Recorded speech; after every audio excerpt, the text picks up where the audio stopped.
Queridos irmãos, queridas irmãs, é com muita alegria no coração que nós damos início a mais um Caminhando Juntos. E nesta oportunidade, na companhia agradável de Sérgio Rodrigues e Arlindo Ribeiro, esses dois companheiros que militam no Grupo Espírita Redenção. E juntos vamos comentar o tema liberdade de pensamento e liberdade de consciência. Esse tema está em O Livro dos Espíritos, livro 3, capítulo 10.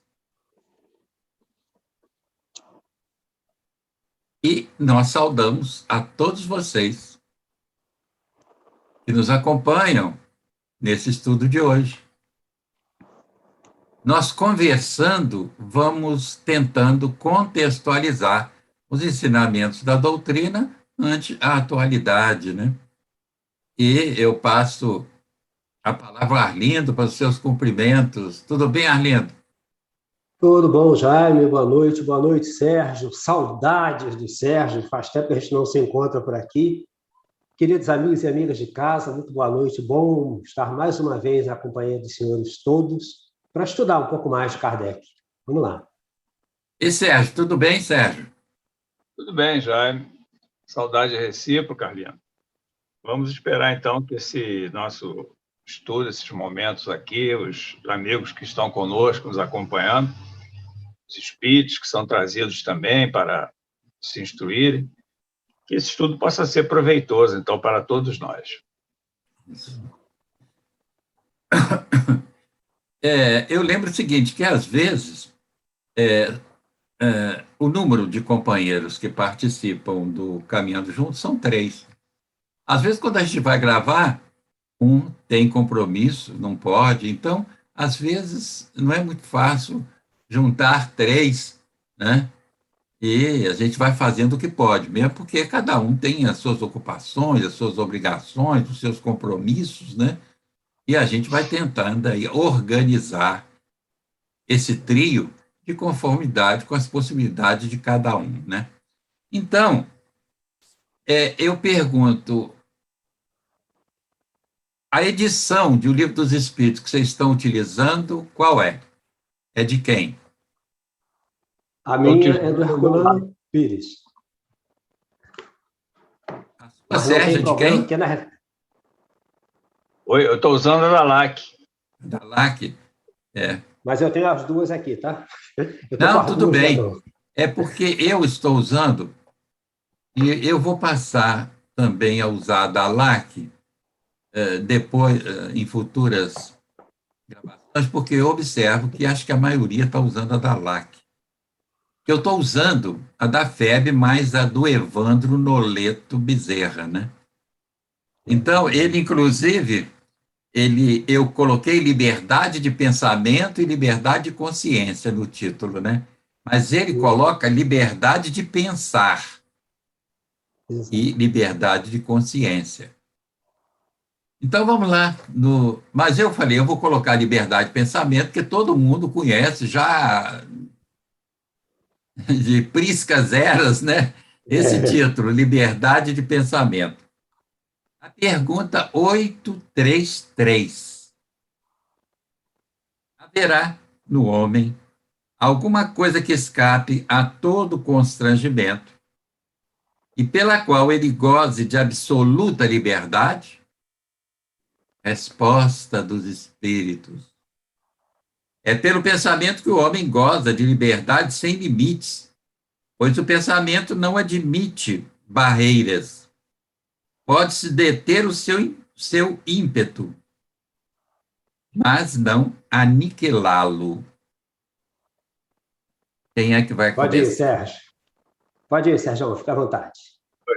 Então, vamos lá. A resposta é bem clara, né? Bem explicativa. O pensamento, ninguém pode controlar o nosso pensamento, né? Nós podemos pensar o que nós quisermos. Ninguém vai conhecer o nosso pensamento se nós não manifestarmos, a não ser a sabedoria divina, né? Que conhece aquilo que a gente pensa. Então, o que se pode restringir, como diz aqui os Espíritos na resposta, é a manifestação do pensamento, conforme nós já estivemos aqui, né? No nosso país, épocas em que a manifestação do pensamento era fortemente censurada, né? Proibida, a liberdade. Mas a liberdade de pensar mesmo, ninguém pode interferir. Isso ninguém é que é pode importante. se apropriar. Exato. Isso é que é importante, porque é através do pensamento é que nós vamos construindo as nossas conquistas, né? Vamos Isso. evoluindo, construindo nossas ideias para podermos alcançar o nosso progresso. E construir um mundo melhor também, né? Quer dizer, Principalmente, né? E Arlindo? Essa pergunta é muito interessante, a resposta é melhor ainda, como sempre, né? Então, eu queria pensar um pouco nessa resposta, que é pelo pensamento que o homem goza de inteira liberdade, de uma liberdade sem limites, porque o pensamento não conhece entraves. Isso é interessante para nós refletirmos, porque, como o Sérgio já fez um avento ali, as ditaduras se estabelecem principalmente com esse propósito, de tentar impedir que se pense. Porque é claro que ele tenta tolir a liberdade de expressar-se, mas, em verdade, o recrudescimento das ditaduras visam sempre, na grande maioria dos casos, cercear o pensamento. É por isso que os torturadores, e no caso brasileiro isso foi bem explícito, é por isso que os torturadores eles se esmeram naquela tortura peculiar, minimalista, que vai ao fundo, que fica torturando de forma mesquinha, que agride no mais íntimo do cidadão para quebrar-lhe a moral. Porque quebrando-lhe o moral, ele impede que ele pense, ele só pensa em fugir, ele só quer sair dali, ele só quer escapar. E nós estamos falando disso porque parece, e hoje, como se fala muito nessa questão, né, se põe muito essa liberdade, e querem cercear essa liberdade, isso é grave demais.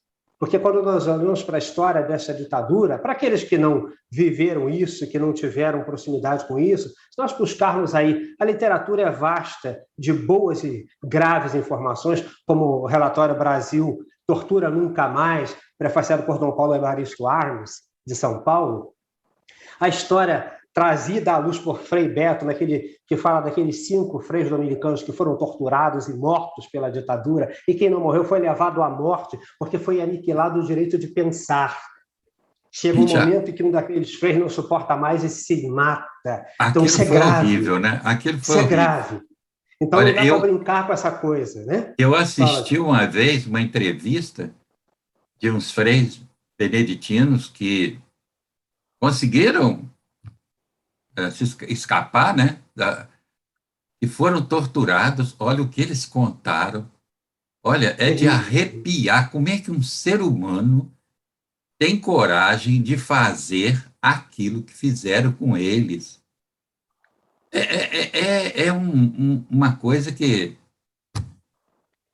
É barbárie, né? É barbárie. Olha, é terrível. Choque no ânus, choque nos órgãos genitais, e daí coisas terríveis. Nas mulheres também, né? Nós vimos relatos realmente. Então, agora, a liberdade de expressão, que é um resultado da liberdade de pensar, né? A liberdade de expressão, no meu entendimento, tem que haver da nossa parte também responsabilidade, não é isso? Claro. O que vocês acham?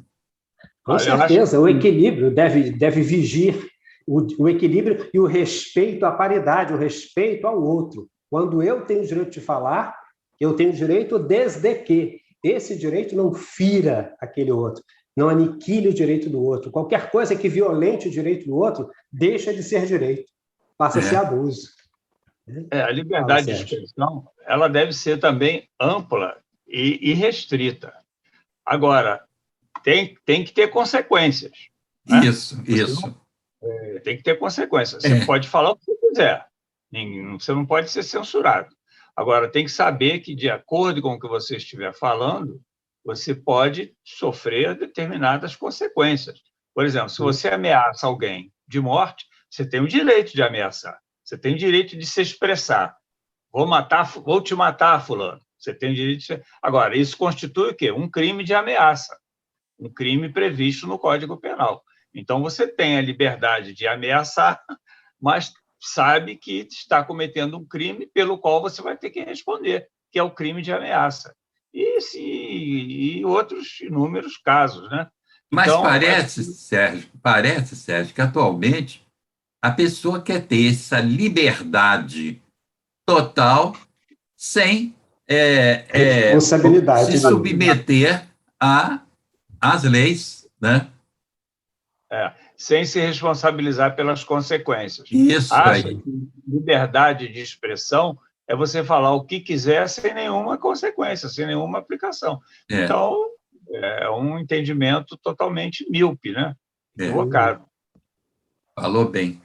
Vamos lá, na 834. O homem é responsável pelo seu pensamento? Resposta: é responsável perante Deus. Como, porém, somente Deus é capaz de conhecê-lo, ele o condena ou absolve segundo a sua justiça. Como é que nós entendemos isso, hein? Eu vou iniciar, então. Bom, ele é responsável pelo seu pensamento? É responsável perante Deus. Eu gosto muito disso. Mas o complemento da resposta é que geralmente deixa as pessoas meio de cabelo em pé, não é? Só Deus, podendo conhecê-lo, condena-o ou absolve-o segundo a sua justiça. Então, eu fico pensando, né, e a gente precisa ver isso juntos, que Deus não condena ninguém, né? Absolvição e condenação não são, desculpe a expressão, atos divinos.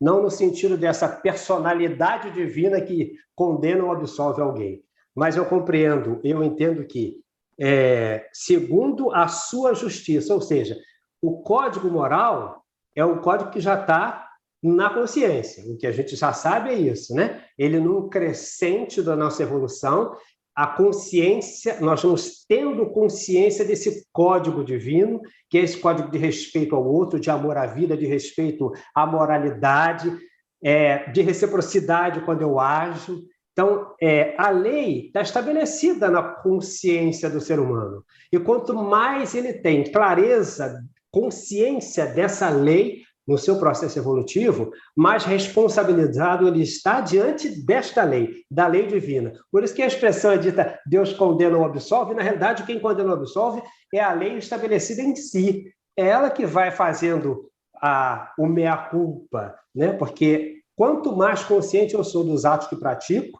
e a consciência tem a ver com essa consciência da lei em nós, mais responsabilidades nós teremos. Fala, isso. Sérgio, acho que vai melhorar. Não, é isso aí, você disse tudo. Enquanto o pensamento fica restrito no nosso interior, né, é evidente que ninguém pode nos responsabilizar, porque ele não vai se tornar conhecido.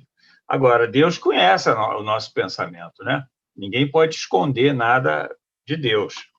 Então, ele, como o Espírito usa a expressão assim, condena ou absolve, mas, como disse o Arlindo, as leis de Deus, Deus criou as leis, e elas funcionam num automatismo. Ele não fica nos observando cada ato para nos fazer um julgamento, né? Isso. O universo é imenso, né? Então, não precisa Deus conhecer o que nós fizemos para nos condenar ou nos absolver. Isso vai ser feito automaticamente de acordo com as suas leis, que estas são infalíveis. Dessas, o homem não pode se esconder, né? Não pode esconder o pensamento. Funcionam dentro de um automatismo que ninguém pode fugir.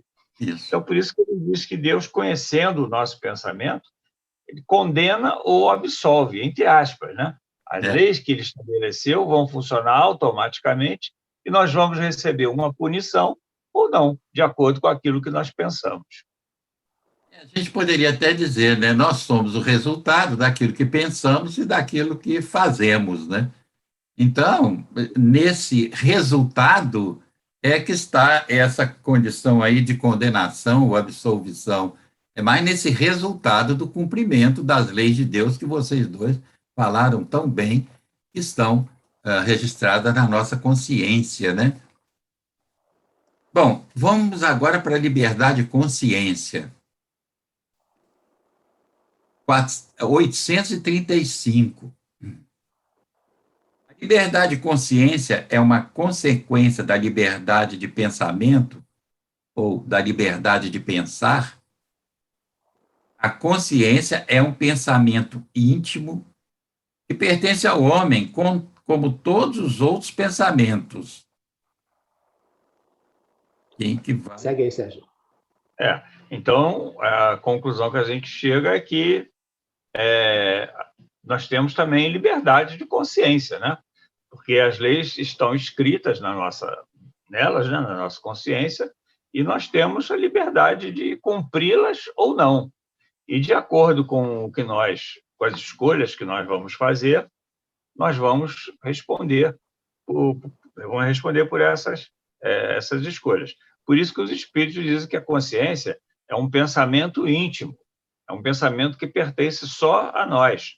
E é essa consciência que vai determinar nossas ações, os nossos atos, né? Quando nós pensamos em fazer ou deixar de fazer alguma coisa, nós examinamos a nossa consciência para saber se devemos praticar ou não aquele ato. Então, é uma liberdade também ampla que nós temos, né? E como a liberdade de pensamento tem também as suas consequências. E Arlindo? Eu não sei se a gente pode ampliar isso, mas é para a gente lembrar sempre, eu gosto dessas questões do Livro dos Espíritos, que elas são ricas demais, né? A liberdade de consciência é uma consequência da liberdade de pensar, e aí a resposta é assim, a consciência é um pensamento íntimo. E eu gosto dessa primeira fase da resposta, porque é interessante isso, porque a consciência não está fora da gente, né? A consciência que nos dá não é ninguém, não tem ninguém fora dando isso. Ela é uma construção, ela é presente em nós, porque ela é da lei divina, mas a apreensão dela por nós, ela se dá no campo da intimidade. Então, às vezes, a gente age hipocritamente e diz assim, não, mas eu fui porque eu estava premido pela situação. Que as desculpas, o escapismo que a gente cria para não assumir que a gente está agindo deliberadamente, negando aquilo que a nossa consciência propõe. Porque na nossa consciência profunda, nessa proposição divina da lei presente em nós através dessa consciência, a gente sempre sabe quando está errando. Quando o ato é equivocado, alguma coisa se estabelece na intimidade que diz, não vai, não faz, não é assim. Algo te incomoda, mas a gente diz, não. Olha só, eu fui premido por uma circunstância, a gente procura sempre jogar fora e esconder o fato. A consciência é um pensamento íntimo e ela está presente lá o tempo todo em nós. No mais ínfimo. Por quê? Da nossa evolução. Porque enquanto homens, enquanto seres humanos, nós, desde o primeiro momento, já temos alguma consciência. Nós vamos, na evolução, ampliando a clareza disso, mas nós sempre a temos. Quando ela é muito rasteira ainda, quando ela não está muito ativa, quando a nossa moralidade ainda não cresceu, nós agimos como vândalos. À medida em que o tempo passa e que as experiências se acumulam, essa consciência vai tendo bojo, vai crescendo. Então, nós vamos não podendo mais escapar, dizendo, eu não sabia, não, eu fui premido, eu fui uma situação que me levou a essa altura da nossa vivência. Não é mais possível essa desculpa na maior parte das vezes. Porque olha a resposta. A consciência é um pensamento íntimo, como todos os outros. E agora vamos fazer o seguinte, eu vou fazer uma pergunta e vocês dois respondam. Se a consciência de vocês acusarem que uma certa atitude não foi correta para com alguém, vocês... Por que eu estou fazendo isso? Para que a gente torne esse estudo aqui prático da vivência humana, senão, de que adiantaria, né? Vocês são capazes de pedir perdão? Vocês são capazes de pedir desculpa? Olha, essa questão do perdão ainda é uma das grandes dificuldades da humanidade, né? Isso, é mesmo. E outros sentimentos, como o orgulho, a vaidade, né? Então, é uma coisa que ainda tem alguma dificuldade, a pessoa não querer reconhecer o erro. Então, você está colocando a coisa do lado prático. No meu caso, por exemplo, eu procuro, né? Porque reconhecer, né? Porque você tem que reconhecer o erro. Isso, é. Mas da recuperação do espírito. É o arrependimento, você tem que reconhecer o erro, se arrepender da prática. Isso. E poder, então, fazer a reparação, né? Que envolve um pedido de desculpas, evidentemente, né? É um esforço que a gente tem que fazer, né? Porque foi uma das coisas que Jesus mais se bateu quando esteve aqui na Terra, foi a questão do perdão. Várias passagens do Evangelho, né? Nós vamos ver Jesus ensinando a importância do perdão. E hoje, até a própria ciência, né? A própria medicina mostra que quando você estabelece uma relação conflituosa, uma animosidade, existe uma troca de energia que provoca até enfermidades no corpo físico. Isso. Quando você pede perdão, se foi você o praticou o erro, ou quando você perdoa, se foi você a vítima, você como que rompe essa troca de energia e deixa por conta do outro essas energias, né? Cabe ao outro examinar a sua consciência e escolher o caminho. Então, a gente procura, né?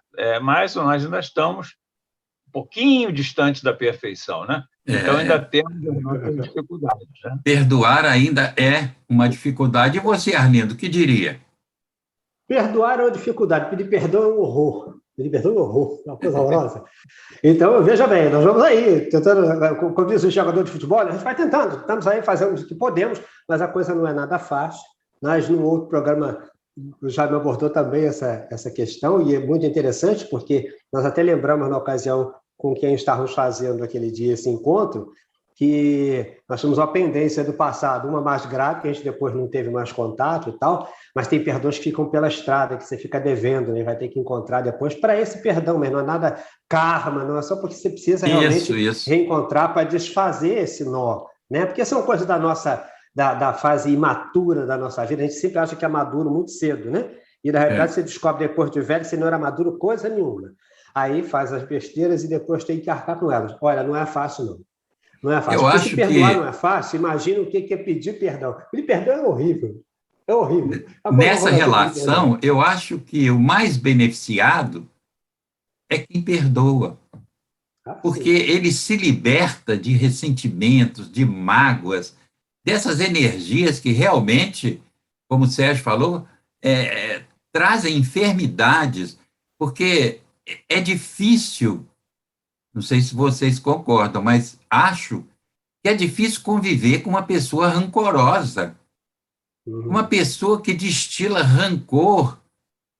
Não é muito fácil, e às vezes a pessoa está destilando rancor até inconscientemente, porque até já perdeu a noção, né, daquilo que está fazendo e que foi gerado justamente no ressentimento, na mágoa, no desejo de vingança, né?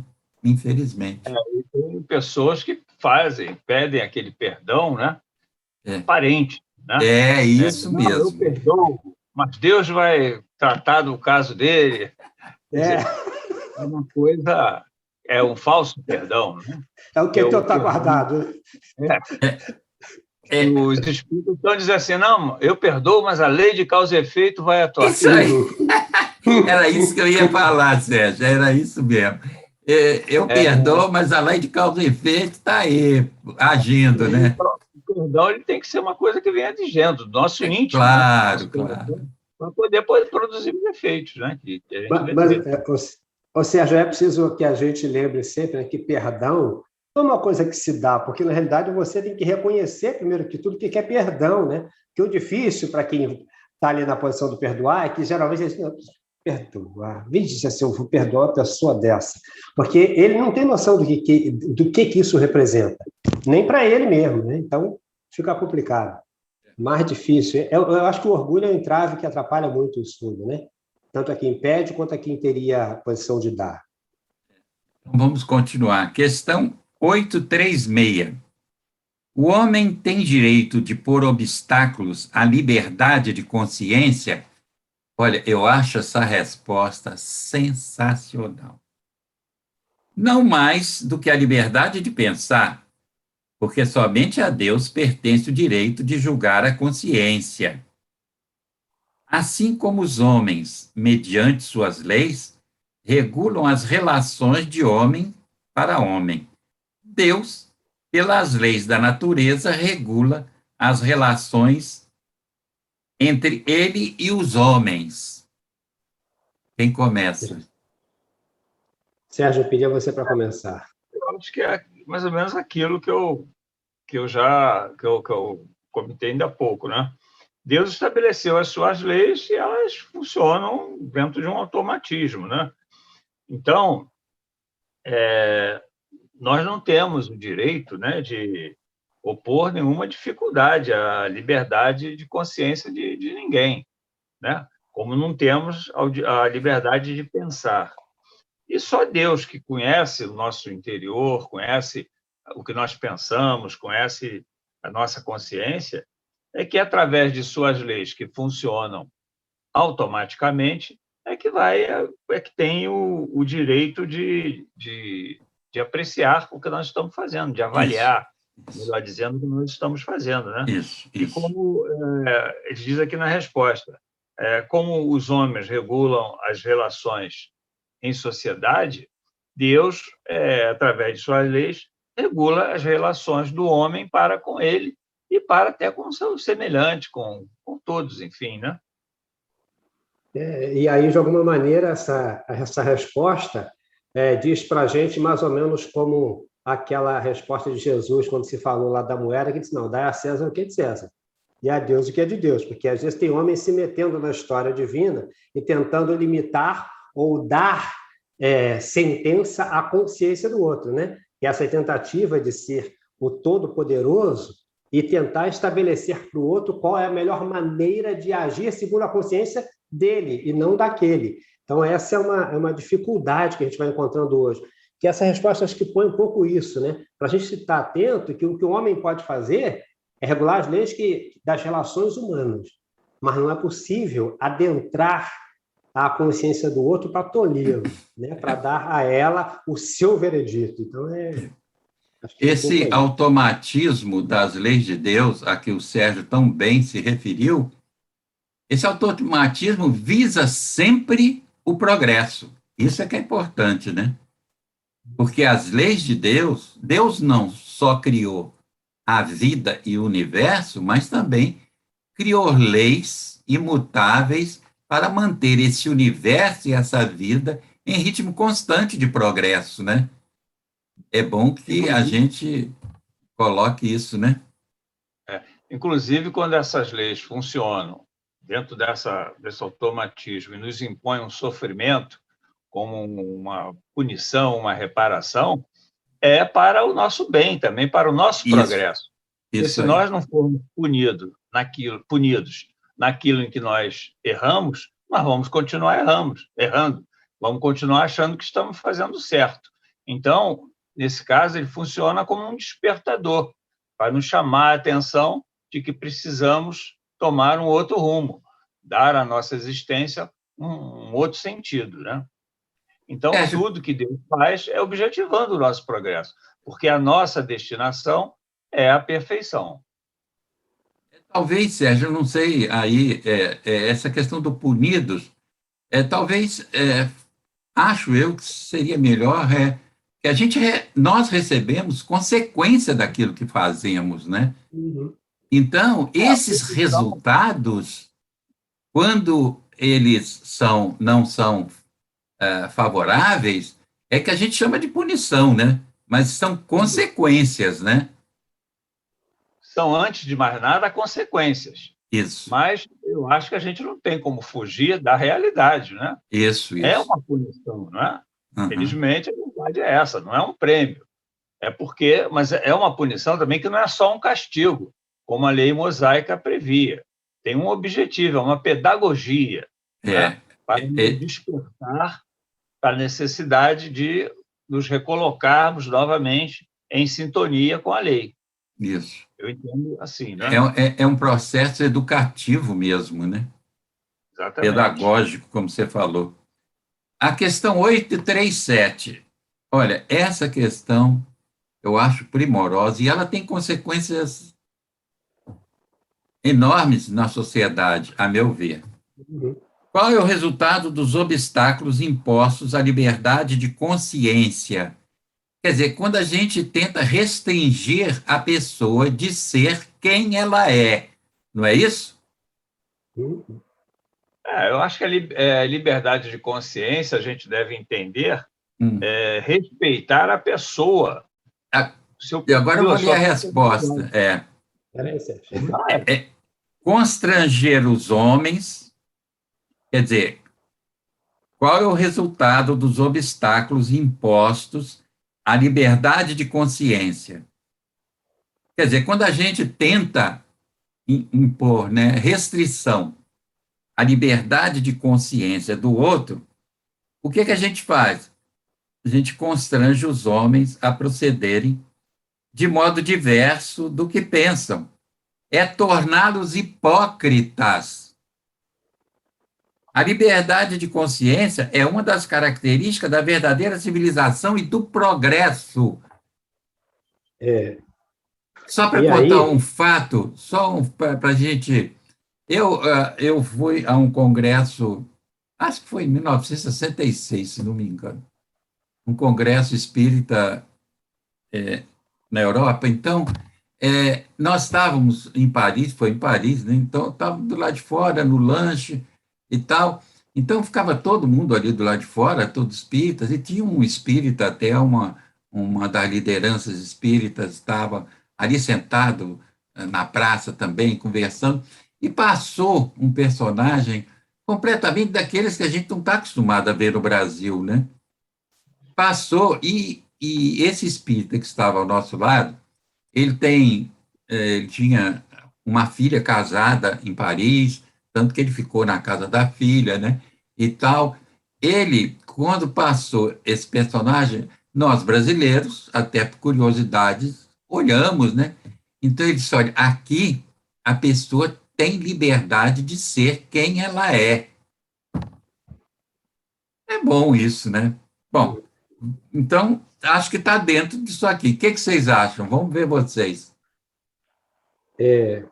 eu queria falar um pouco disso, porque assim, eu gosto dessa ideia. O Sérgio terminava a questão anterior lembrando da história da punição, né? Eu sempre sou meio avesso à ideia da punição, porque eu acho que a punição tem uma lógica, que é a lógica que está no nosso pensamento. Eu, quando estou sofrendo essa ação, quando eu sofro a consequência do meu ato, é que eu me sinto punido.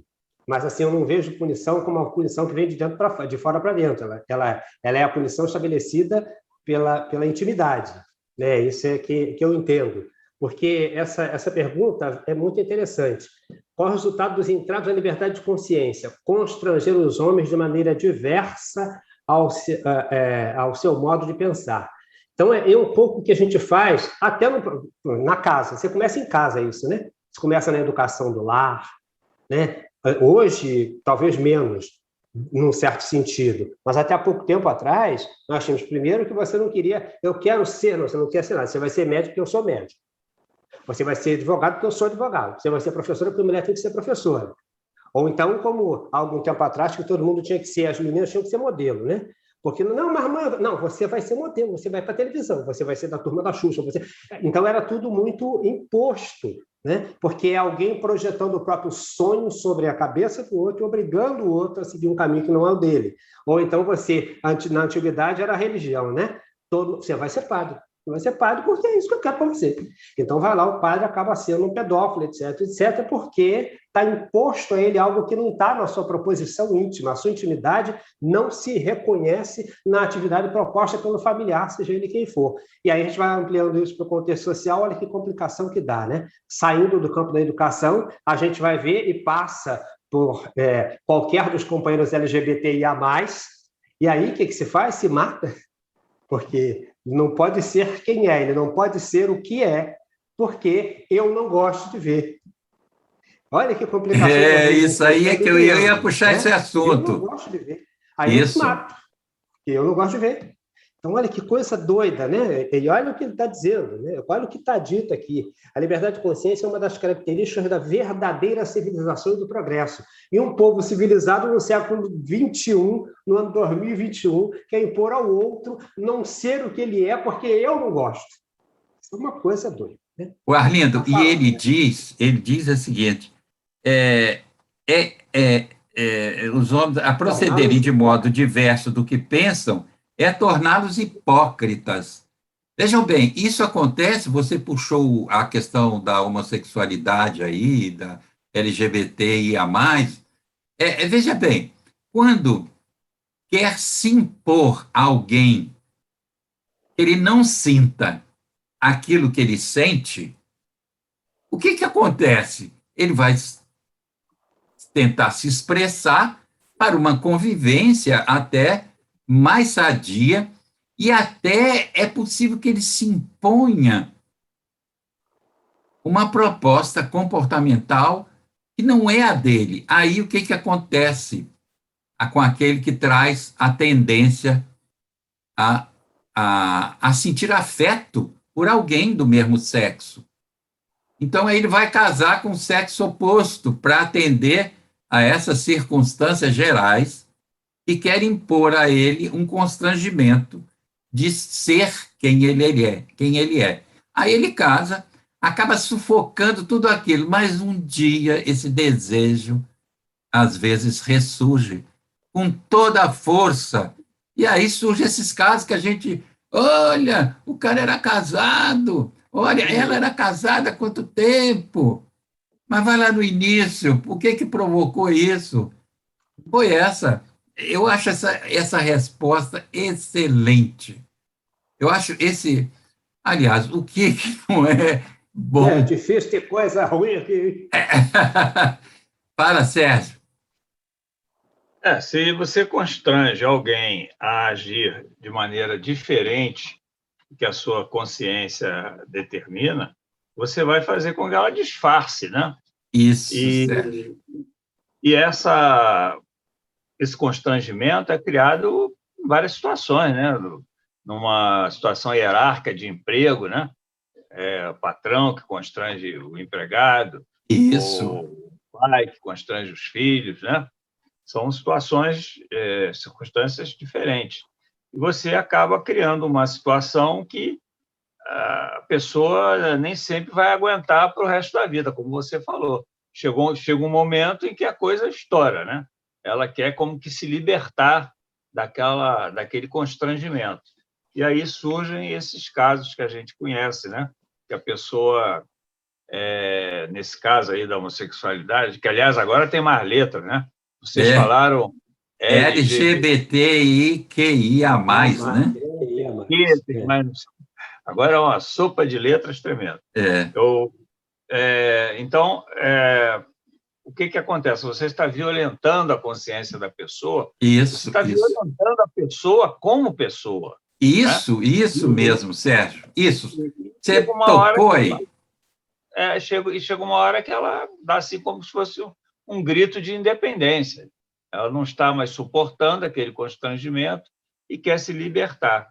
Então, enquanto isso não acontece, como diz aqui os espíritos, tornam as pessoas hipócritas. Né? Isso. Você falou tudo. É um desrespeito ao outro. E a base do amor é o respeito. Não há como haver amor se não há respeito, né? Bom, exato.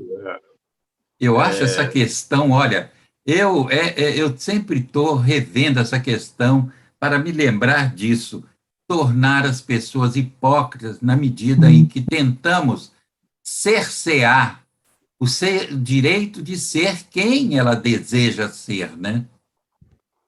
Bom, questão 838. Toda crença é respeitável, mesmo quando notoriamente falsa. Toda crença é respeitável, desde que sincera e quando conduz à prática do bem. Condenáveis são as crenças que conduzem ao mal. Quem vai comentar?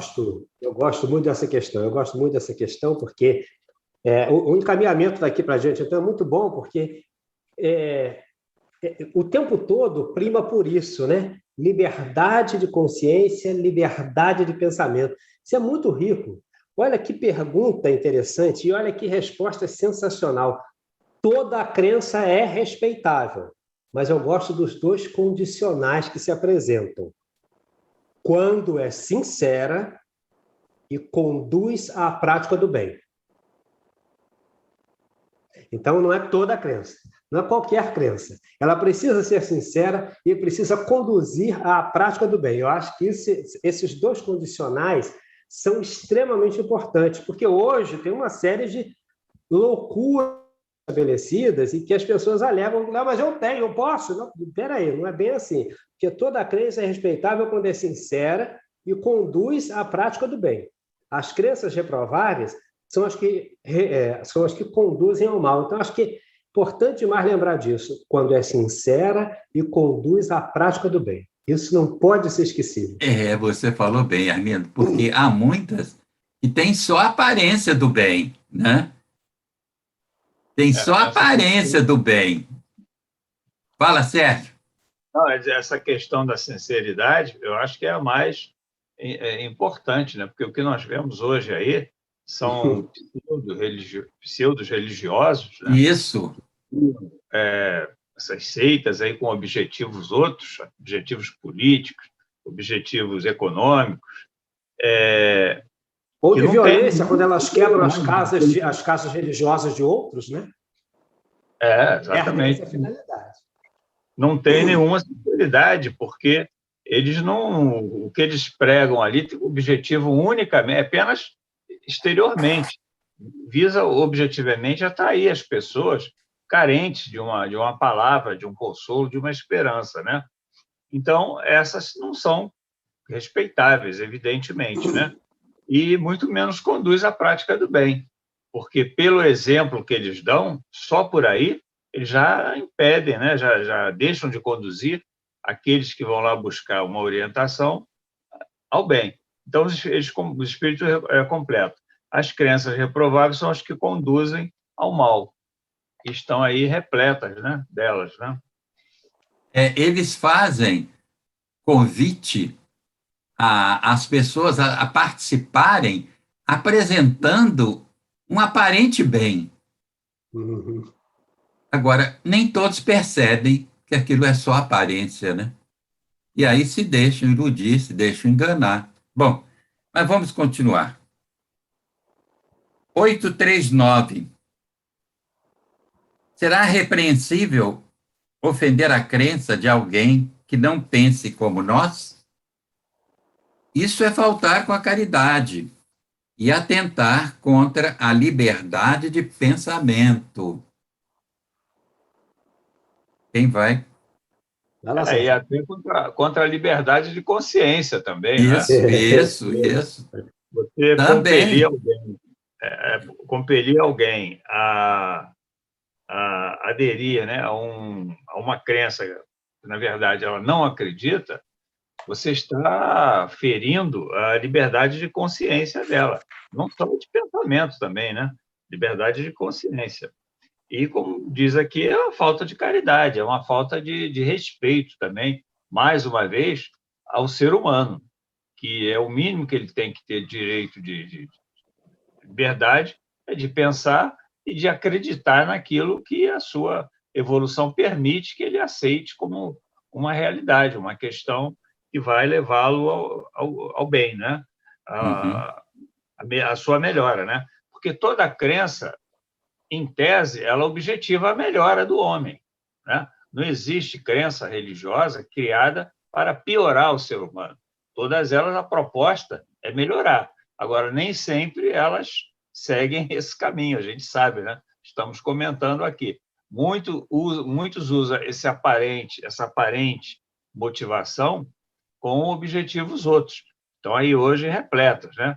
Objetivos políticos, objetivos financeiros Financeiros. Então, angariam adeptos para a crença com fins estranhos, né, Sérgio? Eles colocam a obtenção do que as pessoas vão lá buscar a isso, né? Um auxílio, né? Você tem que fazer a sua parte. Você não pode, é o discurso deles, né? Você não pode querer só a vantagem. Você tem também que oferecer alguma coisa. E é nesse oferecimento que eles ganham. E a vantagem, a pessoa vai ficar esperando, porque a gente sabe que não existe milagres, né?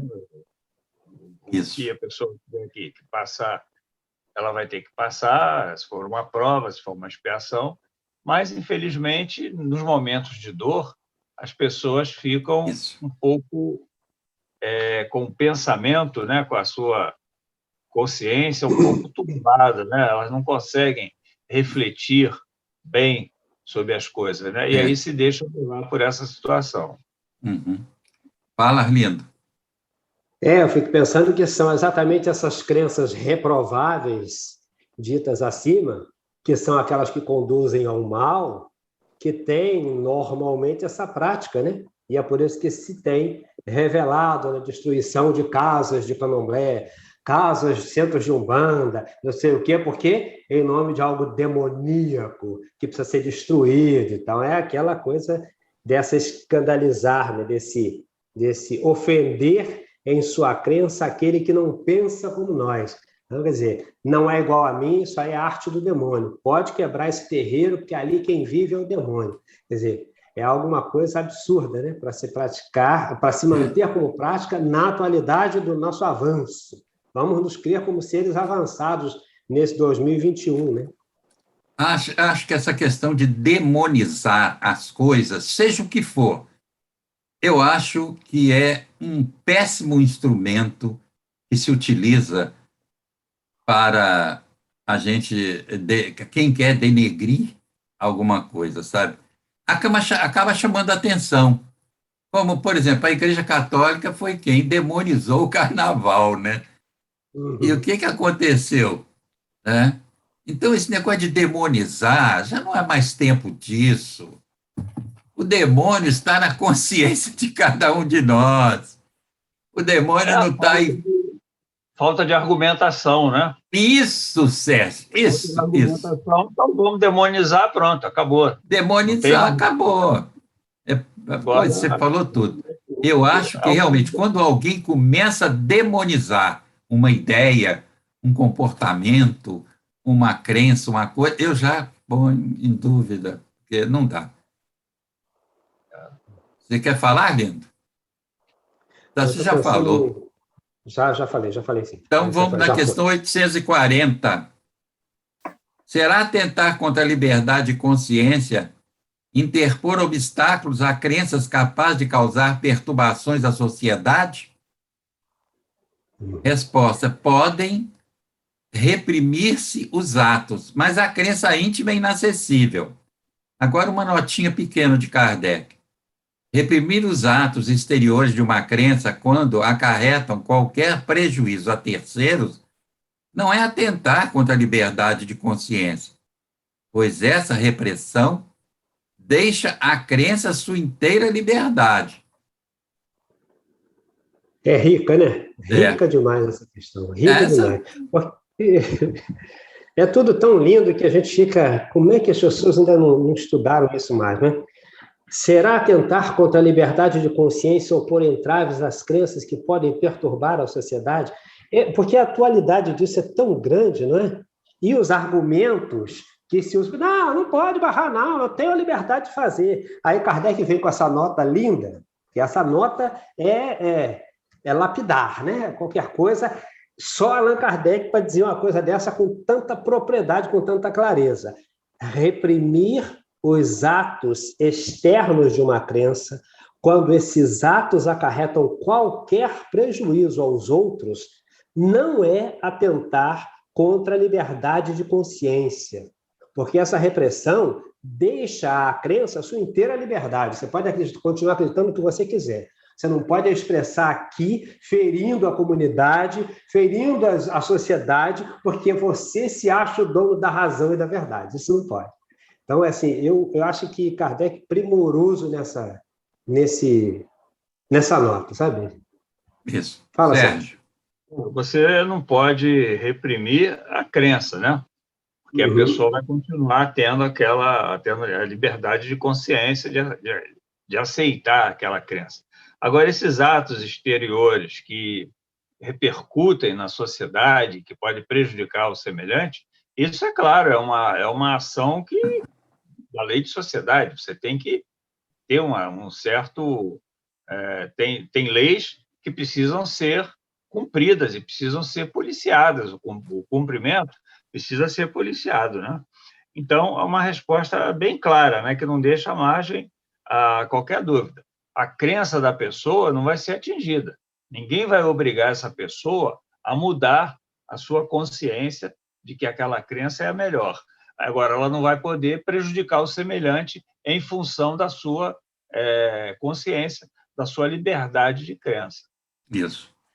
Como o Arlindo falou bem aí, quantos terreiros de Umbanda e de Candomblé são agredidos por outros religiosos, as imagens que eles cultuam com tanto carinho, com tanta fé, são destruídas. Quem deu direito?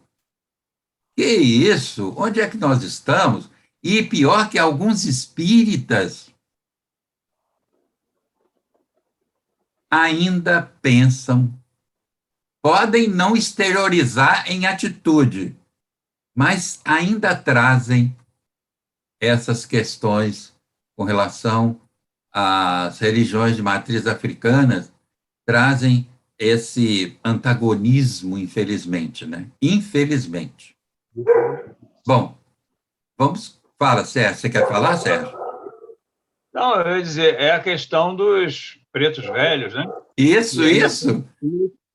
Espíritas que acham que não cabe no centro espírita permitir a manifestação de preto velho, né? Que é uma coisa absolutamente absurda, né?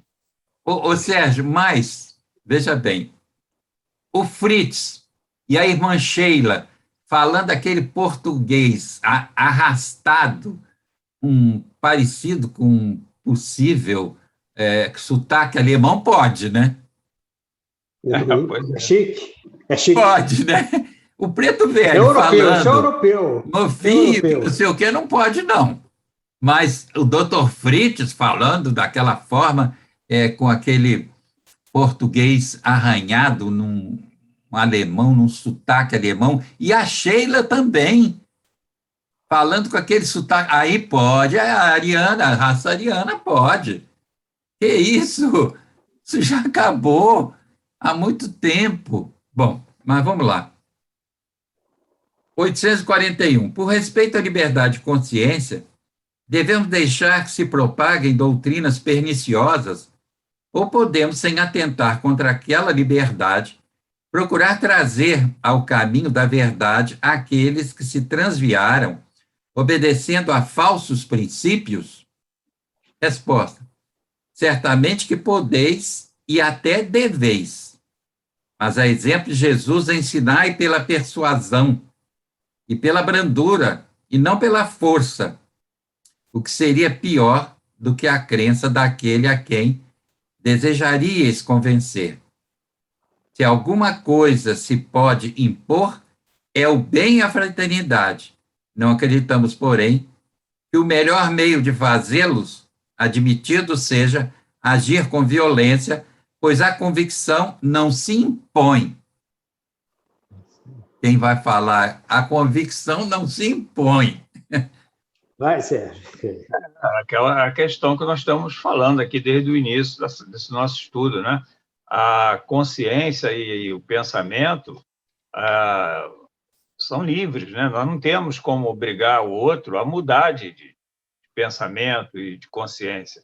Então, se uma certa linha de pensamento, de crença, ela é danosa, ela é perniciosa, isso tem que ser demonstrado através, principalmente, do exemplo, e não através da força. Não querer se mudar à força, como acontece nesses casos que o Arlindo citou há pouco, né? Que invadem as casas religiosas de matriz africana, querendo mudar os procedimentos na base da violência, não é? Se alguém acha que aqueles procedimentos são equivocados, são danosos à sociedade, que se mostra através de argumentos, né? E não através da violência. Agora, como não existe argumento, né? Porque a gente sabe que isso é uma coisa, aí se apela para a alternativa da violência, né? Então, é uma coisa que... E da demonização, né, Sérgio? Também, né? O recurso final é a demonização. Não tem o que dizer, diz, coisa do demônio. Pronto. Isso aí. Tá resolvido o problema, né? É um negócio tranquilo, é coisa do demônio, acabou a discussão. Fala, Arlindo. Você põe tudo num saco só e joga fora. Eu acho que a gente... Quer dizer, esse é um problema que me parece volta lá para aquela história da educação, né? Se a gente conseguisse uma educação efetiva em que as religiões fossem discutidas, as proposições religiosas fossem postas à mesa, na sala de aula, no dia a dia das crianças, dos jovens, nós chegaríamos à fase adulta com as escolhas tranquilas e capazes de dialogar. Que, graças a Deus, né, na atualidade, nós temos conseguido recuperar alguma coisa disso com essas reuniões, digamos assim, ecumênicas, ou mesmo nas lives que nós vemos hoje entre o padre tal e o espírita tal. Então, é muito legal, porque vai vir... E o pastor tal, né? Há uma live muito interessante, há uma live muito interessante que no YouTube, às segundas-feiras, às 20 horas, que participa o Eduardo Moreira, Leonardo Boff, Frei Davi e o pastor Henrique Vieira, eles chamam, já apareceram espíritas, eu assisti espíritas participando. Olha, aquilo ali é bom mesmo, é muito bom. Aquilo ali nos ajuda a essa percepção da diversidade religiosa, a convivência com a diversidade religiosa. O título é Espiritualidade na Ação. Isso. Onde a gente vai encontrar justamente os diferentes mostrando suas igualdades, não é? Isso aí. Porque tem um ponto de união entre todo mundo ali, né? Cada um tem as suas histórias, mas elas se unem num ponto comum, que é essa espiritualidade, que é esse fazer para melhorar a sociedade. Uhum. Sérgio já falou? Já, né? Já falei. Eu queria também só ressaltar o seguinte: essa diversidade religiosa, enquanto nós estivermos a caminho, ela vai existir. Vai, claro. Você estabelecer uma religião única, né? Quando nós estivermos já na condição celestial, né, de espíritos puros, aí eu acho que não vai nem haver religião. E aí vai ser a lei natural, né? Espírito puro não precisa de religião. Mas enquanto estivermos a caminho, vai existir a diversidade. Então, não adianta você querer convencer o outro a aceitar a sua religião. Aliás, Kardec também sempre disse isso, né? Que não se deve fazer proselitismo, tentativas de conhecimento para tornar ninguém espírita. Ele dizia, olha, aquele que está satisfeito na sua religião, continue nela. O espiritismo não veio para mudar a religião de ninguém, veio para atender aqueles que não estão satisfeitos com as suas religiões ou aqueles que são céticos, que não acreditam em nada, né? Então, ele se posicionou contrário a esse tipo de procedimento. E agora nós vamos à última questão, 842. Considerando que todas as doutrinas têm a pretensão de ser a única expressão da verdade, por que sinais podemos reconhecer a que tem o direito de se apresentar como tal? Resposta: será aquela que fizer mais homens de bem e menos hipócritas. Esse é o problema, né? Como Jesus combateu o farisaísmo, né, a hipocrisia. Será aquela que fizer mais homens de bem e menos hipócritas, isto é, homens que pratiquem a lei de amor e de caridade na sua maior pureza e na sua mais ampla aplicação. Por esse sinal reconhecereis que uma doutrina é boa, visto que toda doutrina que tiver por efeito semear a desunião e estabelecer linha de separação entre os filhos de Deus só pode ser falsa e perniciosa. Eu sei que a pergunta é dirigida no sentido de saber, em outras palavras, né, qual é a melhor religião, qual é a melhor doutrina. E os espíritos explicam que a melhor doutrina é a que fizer melhores homens de bem, ou seja, não existe uma única religião, uma única corrente doutrinária que se sobreponha às demais, por enquanto, nessa fase em que nós nos encontramos. Então, nós reconheceremos que uma doutrina é boa quando ela pratica a lei de amor e de caridade. Quer dizer, ele deixa claro aqui que não existe uma supremacia religiosa. E isso, infelizmente, ainda está presente praticamente em todas as religiões, né? Todas elas se consideram a única, né? O caminho único da chamada salvação. Até a espírita, né? Oi? Até os espíritas, né? A verdade está aqui, nós fazemos melhor, porque a gente estuda, a gente conhece, é uma coisa doida. Você sabe que, falando isso, uma vez, um espírita virou para mim e disse assim, bom, a gente fica satisfeito, né? Porque nós vamos voltar a reencarnar aqui. Quem é que garante isso? Então, só por ser espírita? Agora, você vê a ilusão do pessoal, Sérgio e Arlindo. Uma vez, eu fui fazer uma palestra num centro espírita, era aniversário da casa, e estava presente lá um presidente de uma casa espírita, aliás, ele era rustenguista, e ele era presidente de uma casa espírita. E na volta para casa, ele me ofereceu carona. Como eu estava sem condução, eu aceitei. E no carro, ele virou para mim e falou assim, eu vou pôr música clássica. Você se importa? Eu digo, não, pode pôr. Porque eu ponho sempre música clássica para eu me habituar para quando for para o mundo espiritual. Olha, olha, eu vou te contar, não é prazer em assistir, em ouvir, não. É para ele se habituar para quando for. Quem é que disse que ele vai ouvir música clássica no mundo espiritual? Já pensou chegar lá no meio de uma escola de samba? Ele vai ficar... Olha, eu vou te contar, olha, tem cada coisa, mas vamos lá. São pessoas, Jaime, eu não sei que ele estou criticando, né, mas é verdade que não compreenderam ainda bem o ensinamento, né, da doutrina, talvez porque não estudam devidamente, ou porque se impressionam muito assim, à primeira vista, né? Mas, com o tempo, né, vai conseguir entender essas coisas. Porque eu não sei onde é que ele viu isso, né? Eu também não. Eu gosto muito de música clássica também, mas não é porque eu vou para o céu ouvir música clássica, né? Claro. Como eu gosto de samba, gosto de música de blues, gosto de vários gêneros. De boa qualidade, né, Sérgio? O importante é que tenha boa qualidade, né? Agora, é uma ilusão, né? Que pode simplesmente causar uma desilusão, né? Já imaginou ele chegar lá e encontrar um sambinho de Beck, aquele sambinha gostoso, né? Vai lá, Arlindo. Você sabe que isso chama atenção? Porque, por exemplo, eu gosto de música clássica, mas tem uma coisa muito clara para mim já. Nem sempre você está disposto a ouvir Tchaikovsky, por exemplo, que tem ritmos que são perturbadores em certo momento da sua vida. Então, isso é tão relativo, você fica preso com as bobagens assim que não fazem sentido. Não, mas deve ser angustiante. Eu ficava pensando, deve ser angustiante você não ter afinidade nenhuma com a música e ter que escutar para se habituar. Imagina, olha só, é isso.